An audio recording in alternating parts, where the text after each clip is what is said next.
When I see a fellow dreamer, I give them my utmost respect. Even if I don't understand what their dream is. I know a dreamer when I see one. And I've met many powerful dreamers in my life. None more powerful than a man who calls himself Little Nas X. I met this nigga at a party. I had no idea who he was. But the minute he walked in that party, I knew I was in his dream. Everybody in the party was another dreamer. Everyone was famous, but when that nigga walked in, he was dressed like C-3PO. He was shining.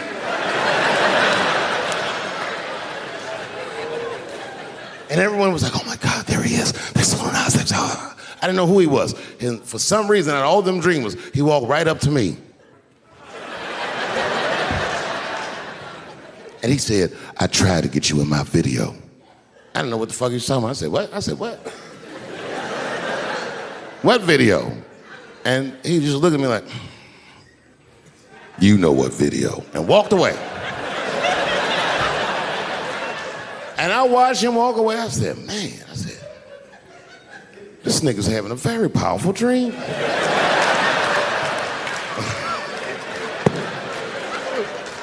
You know what it reminded me of? It reminded me of when we was in grade school. Remember in grade school, the teacher would ask everybody what they want to be? Timmy, what do you want to be when you grow up? And Timmy acted like he had an idea. He'd stand up, he'd say, I want to be a fireman. And the teacher would say, Timmy, that is a beautiful dream. But Timmy didn't mean it. Timmy said he wanted to be a fireman because deep down, Timmy's attracted to fire.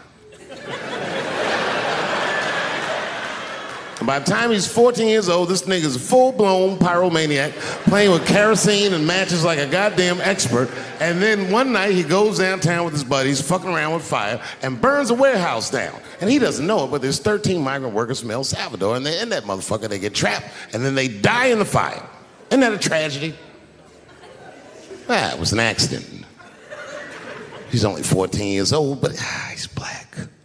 So they try him as an adult. And Timmy ends up spending the rest of his life in jail. Dream deferred. Burp, burp.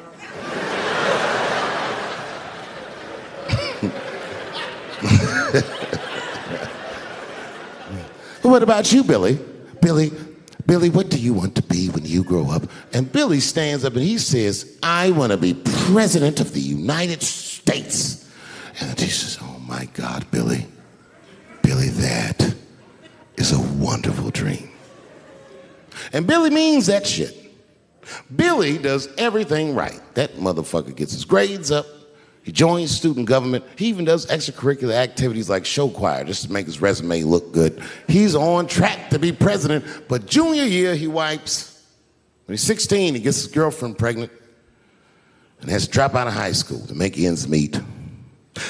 But lucky for him, the local Walmart's hiring. By the time he's 20 years old, this motherfucker makes assistant manager at Walmart. He's the youngest one in the district. He says, oh my God, if I can keep this up for 4 more years, I could be a manager. And if I can keep this up for 6 more years after that, I could even be a regional manager and have as many as 3 Walmarts under my control. And he's a big picture guy. He sees where this path is going, so he kills himself.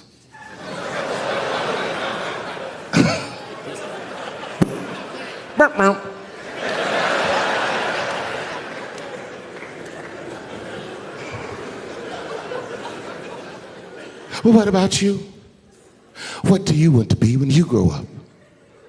I don't want to say, because I don't want the other kids to laugh at me. Who cares if they laugh? Your dream is yours. Own your dream so they can come true. Say it loud and proud. What do you want to be when you grow up? Little Nas X.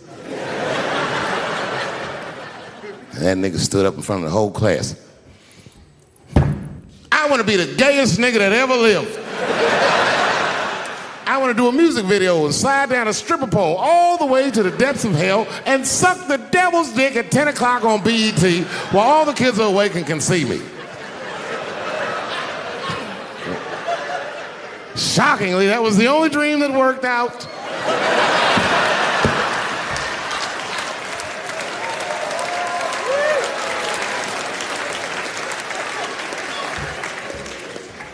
That's why I'm here tonight in the city where I built the dreams that I live. Because I wanted to tell you all that they came true. And I wanted to thank you all for making the man that I am today.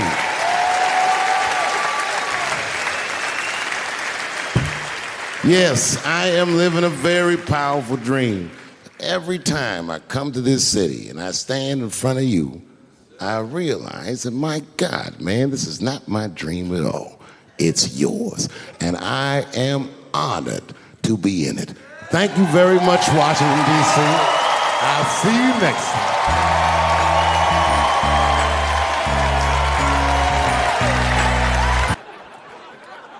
I met Dave here in Washington, D.C. Yeah. I was 19, he was 17. We were doing a gig at a club called Garvin's. And I remember Dave and I went to McDonald's between shows, and we talked about comedy and his future, what his future plans were gonna be. And I said, come to New York City. And after he graduated high school, he did. And he came to New York, and we worked at the same comedy club, the Boston Comedy Club. And, all right. I know it's a little confusing. It was a club in New York City called the Boston Comedy Club. Look, I don't come up with the names, cokeheads do. But in New York, Dave was immediately beloved by the stand-up comedy community. And I remember he got a part in the Mel Brooks movie, Robin Hood Men in Tights, and we were all like, Dave made it!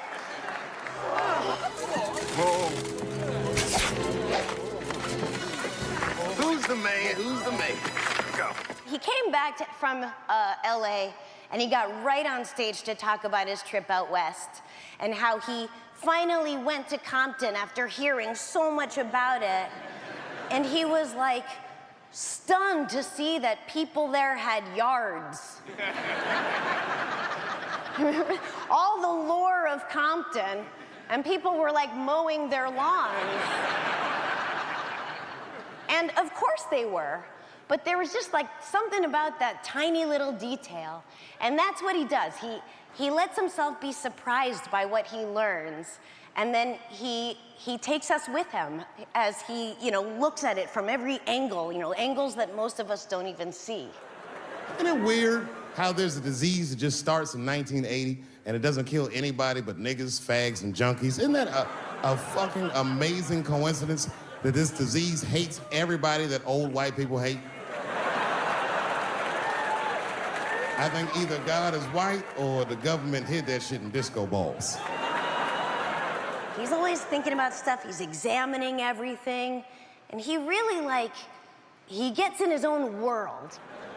Now, this is when I knew I was in a bad neighborhood. You only see this in the worst neighborhoods. Remember, it's 3 o'clock in the morning. It's 3 o'clock in the morning. I look out the window.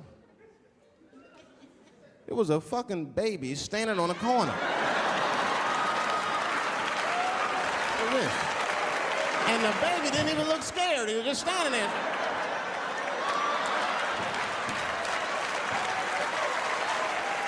I mean, it made me sad. It made me sad, really. You know what I mean? Because I wanted to help the baby. I was like, I don't trust you either. I'm sorry. Click. Click. I remember we were together in Vancouver, and he came over to smoke a joint. And that's exactly what he did. He came over, and he smoked a joint. The whole thing. Like by himself.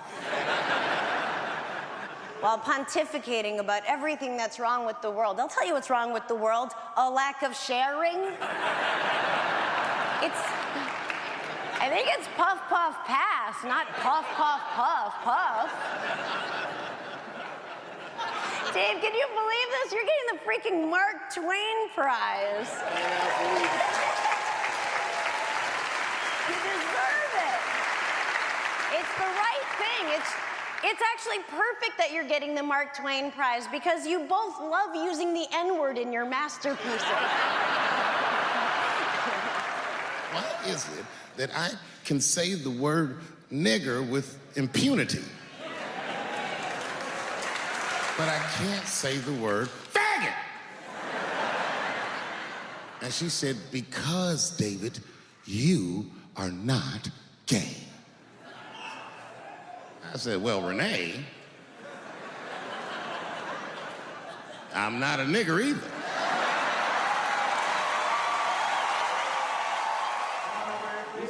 The fact that you're here is all I ever knew. It really is. We've had presidents before that have done bad jobs, but this shit is worse than a bad job. It's scary to watch. Holy shit, it's like seeing a crack pipe in your Uber driver's passenger seat.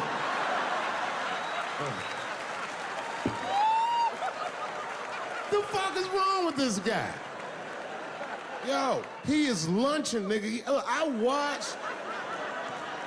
watched Donald Trump in a press conference, and this motherfucker had all the media gathered, and this nigga literally asked the media to their face to stop finding shit out. I was like, yo, this motherfucker is bugging. And then, I'm not even making this up, his lips started sweating. His lips. Have you ever seen a motherfucker's lip sweat? What the fuck is wrong with this nigga's lips?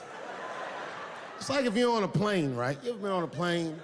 I get scared to fly. I do it all the time. I be scared on there. And sometimes the plane will hit turbulence. And then I get nervous. But I always look at the flight attendant, and she looks calm, and it makes me feel calm. But if that bitch's lips were sweating, it's terrifying. Like, yo, nigga, why are your lips sweating? What do you know? And then, I'm not even making this shit up. This motherfucker grabbed the podium, he goes, you don't know how scary the things I read in my briefings are. And I was like, holy shit, man. You ain't supposed to tell us that, bro. That's bad leadership. Even as a parent, you think I'm gonna sit my kids down? Hey, little man, come here real quick. I just wanna holler at you for a second. Yo, I'm 3 months behind on the rent, nigga, and I am worried. Very worried. Go to school and have a productive day, nigga. I was just thinking out loud, getting some shit off my chest. I'm like, what the fuck are you doing, bro? This is bad, man. Jesus Christ. All this motherfucker's ideas sound like high people ideas. Like he doesn't think these things through before he tells us. He just tells us what he's thinking as soon as it occurs to him. This shit sounds nuts. I'm gonna go to China and I'm gonna get those jobs from China and bring them back here to America. For what, nigga? So iPhones can be $9,000? Leave that job in China where it belongs. None of us want to work that hard. What the fuck is he thinking? I want to wear Nikes. I don't want to make them shits. What the fuck are you doing? Stop trying to give us Chinese jobs. I am going to bring back coal. Coal? I'm not even exaggerating. I have never in my life even seen a fucking lump of coal. I honestly don't even know what coal is for. If you're gonna have motherfuckers digging around in the dirt looking for shit, find me some truffles, nigga. That's what I'm about. And these truffle prices are getting out of control.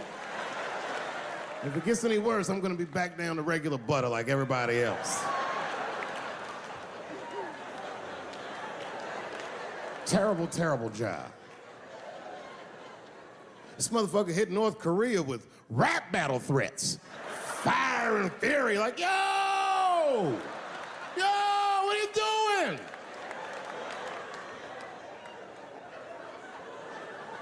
It's fucking Korea, man.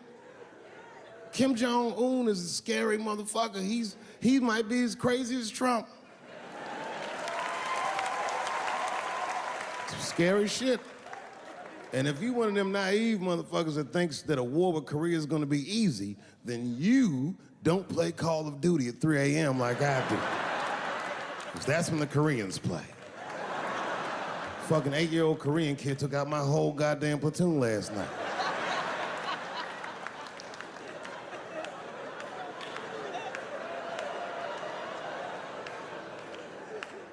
I've never seen somebody in an office so high with the most just basic fucking solutions. Like, you know, we should not let any more Muslims in the country till we can figure out what's going on. Did he just say, figure out what's going on?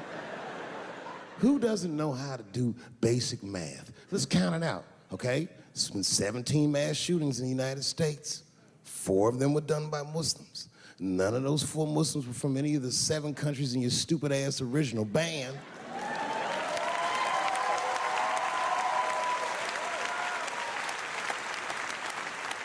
And since he brought it up, the other 13 shootings were done by the Tiki Torch Whites. These are facts. And you don't see me trying to ban white people from the show to keep the rest of the audience safe. It's a fucking terrible idea because it's mean and it's racist, and most importantly, it would be catastrophic to my bottom line.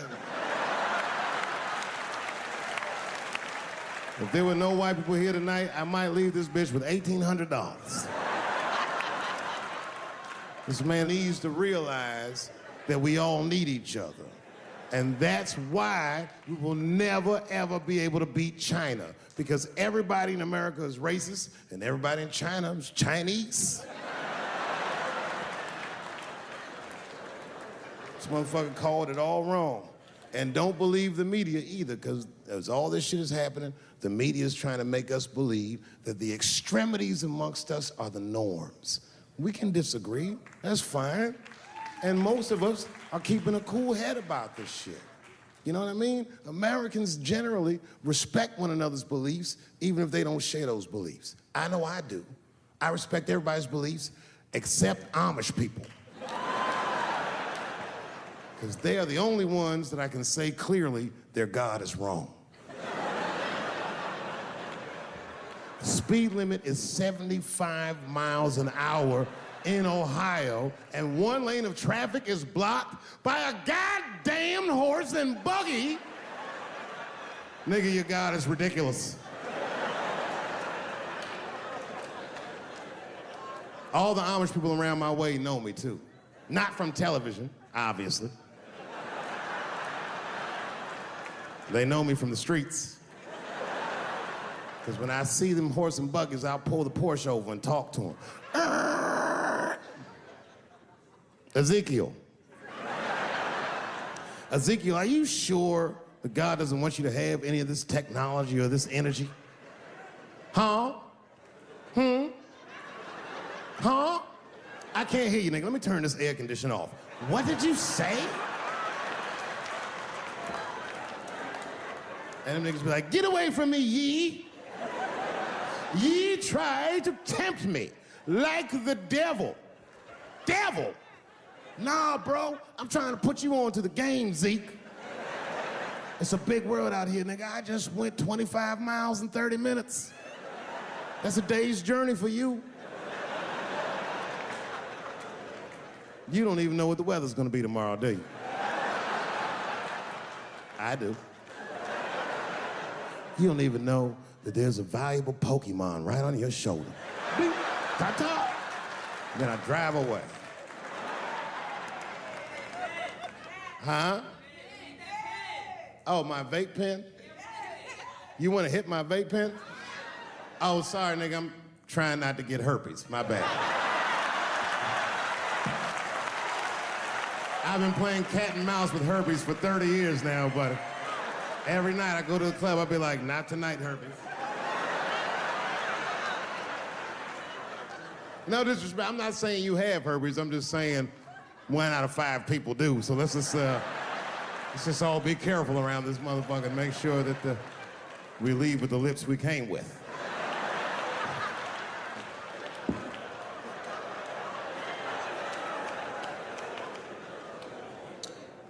Sometimes I think that the media is hard on Trump, because I'll see shit that they get on him about that doesn't seem bad to me.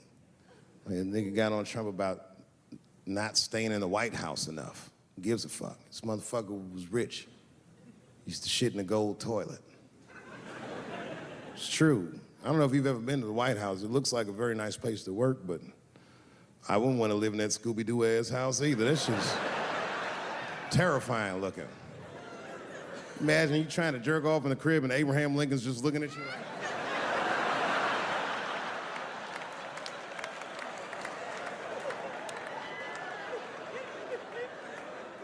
Shit, Bush didn't stay there either. He was rich too. He was like, fuck that, I'm going to my ranch in Texas. Obama was the first motherfucker to move into the White House like, this is a nice place. Look at this rug.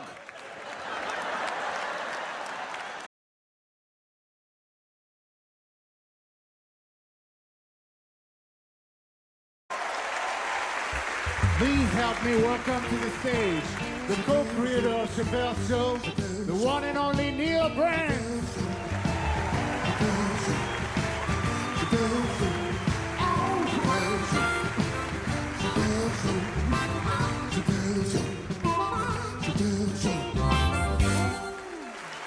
Hi, Dave. Honestly, I don't know how this night came to be. Dave doesn't tend to like formal events. Normally, he dresses like a window washer. I can only imagine his wife Elaine said to him, babe, how could I get you to stop smoking for 2 hours? And Dave, assuming it would never happen, was like, you'd have to get Jon Stewart, Sarah Silverman, Neil, Q-Tip, Tiffany Haddish, Lorne Michaels, John Legend, Bradley Cooper, and say, Morgan Freeman,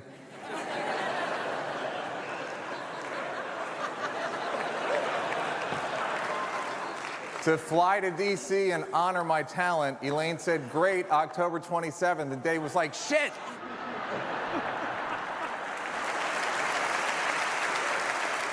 Dave gave me a career. We met in 1992 at a comedy club in New York City. We wrote a few jokes together over the years, but I'd always hoped we could do something bigger. Then in 1997, Dave calls me and goes, hey, if Universal reaches out to you, tell them we're writing a weed movie together.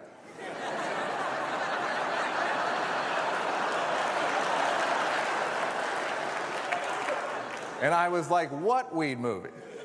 And Dave said, don't worry about it. Next thing I know, someone from Universal calls me and asks, are you writing a weed movie with Dave Chapelle? And I was like, yes. And they go, when can you pitch it to us? And I was like, in 30 days' time.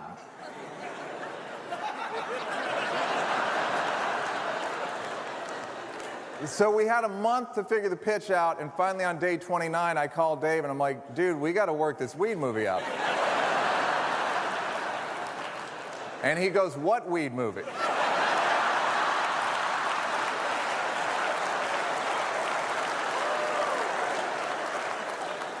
Anyhow, the day before the pitch, we outlined Half-Baked. It took the full day, about 16 hours, and that attention to detail really showed up on screen.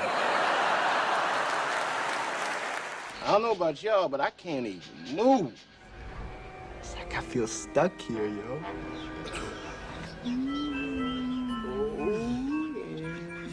Cut to January of 1998. Half-Baked opened against Good Will Hunting,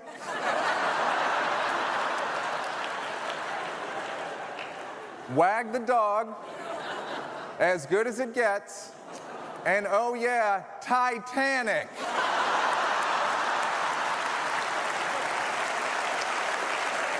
Right? It was a critical and commercial flop, and quite frankly, isn't very good. A couple years later, after the stink wore off, both professionally and personally, Dave and I were on the phone again, which was a thing people used to do. And he says to me, hey man, we should do a TV show like Playboy After Dark. Now, if you remember what Playboy After Dark was, get your affairs in order because you're on death's door. If you don't remember Playboy After Dark, it was a super laid-back TV show in the 1970s hosted by Hugh Hefner, who was a magazine publisher and mild sex trafficker. Imagine Jeffrey Epstein with a grotto.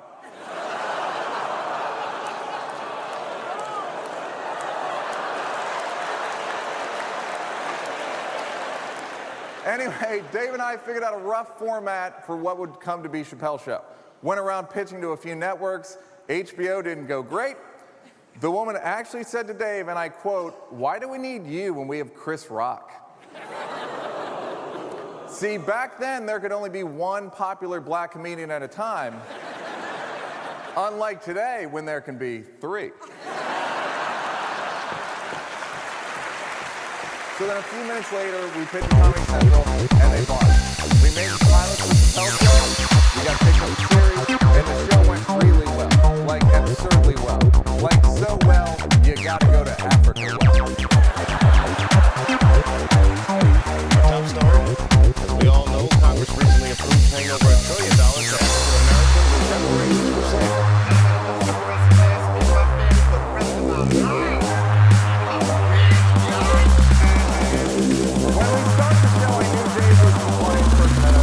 By the end of the show, I knew Dave was one of the funniest people we'd ever met. There were times where he just improvised something that we'd never talked about before, maybe never even thought about before.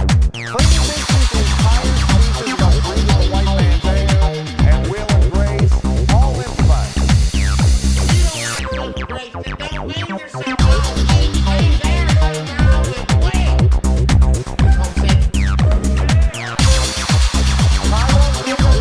Kids about doing drugs with Mickey Mouse. Totally made up.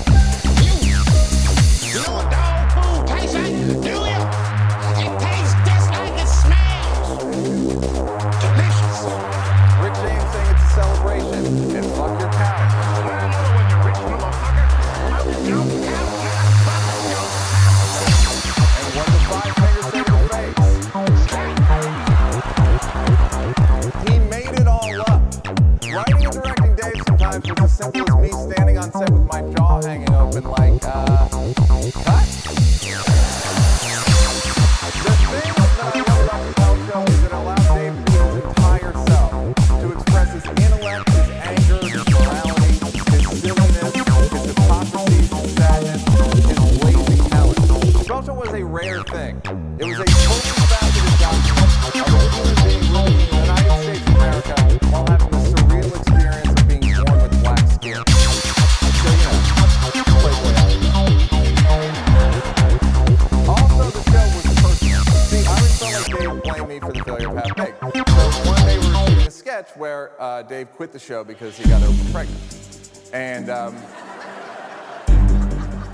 And we're doing a scene where he's going like rampaging through the offices, and he gets to me and he dumps trash over my head.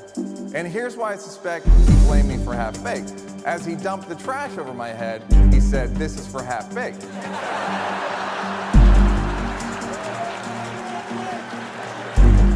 All right, as you can see, he claims that I actually wrote that line and told him to say it, which is the only time this entire evening that I'll be receiving any credit for Chapelle Show.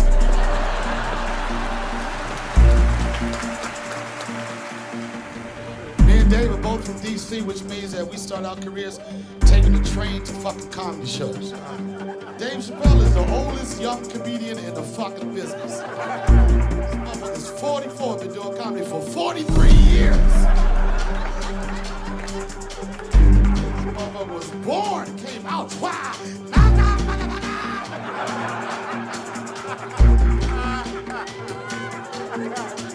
with a cigarette in his hand at the same time. The Dave Chapelle Show. Being on that show changed my life. But one character in particular, Ashley Larry, a lot of people remember me as Ashley Larry. And when we did that, Dave was like, "Donnell, what are you gonna do to prepare for the role of Ashley Larry?" I said, "I'm gonna take a shower, nigga. And just dry off. I'll be the ashiest motherfucker in Hollywood." I'm from Washington, D.C. Chocolate City. Us niggas a pronoun. We have very thick skin. We don't shy away from the jokes. In fact, humor was our mode of survival. The only reason I never got my ass whooped on these streets is because niggas knew I'm hilarious.